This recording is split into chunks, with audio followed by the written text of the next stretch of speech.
لقد کان لکم فی رسول اللہ اسوۃ حسنہ، یقیناً ہے تمہارے لیے پیغمبر میں بہترین نمونہ زندگی گزارنے کا۔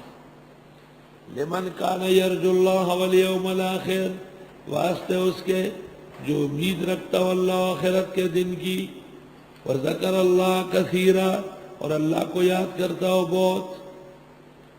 آیت سے پتہ چلا کہ پیغمبر کی سیرت سمجھنا ضروری ہے۔ آیت سے پتہ چلا کہ پیغمبر کی سیرت کامل و جامع ہے۔ آیت سے معلوم ہوا کہ ہر امتی کو پیغمبر اپنانا پڑے گا۔ لقد کان لکم، یقیناً تم سب کے لیے۔ تو پگڑی باندھنا یا داڑھی رکھنا یا دینی کپڑے پہننا صرف مولویوں کا نہیں، ہر مسلم کا فریضہ اور اس کے دین کی وراثت ہے۔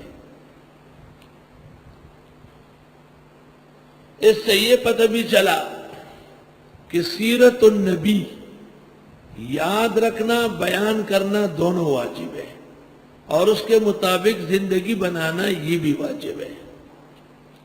یقیناً ہے تمہارے لیے پیغمبر اسلام میں بہترین نمونہ۔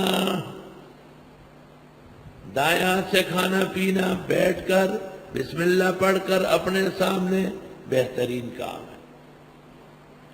اللہ کی عبادت کرنا بہترین ہے۔ جھوٹ نہ بولنا، وعدہ نہ توڑنا، خیانت نہ کرنا، دوسرے کو ضرر نہ دینا بہترین کام۔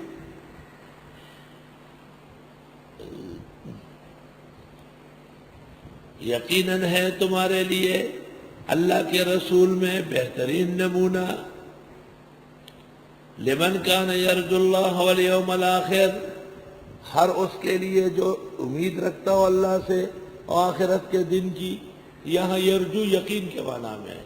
وذکر اللہ کثیرا، وذکر اللہ کثیرا میں تین احتمال ہے: قرآن کا بیان، سنت کا بیان، سیرت کا بیان۔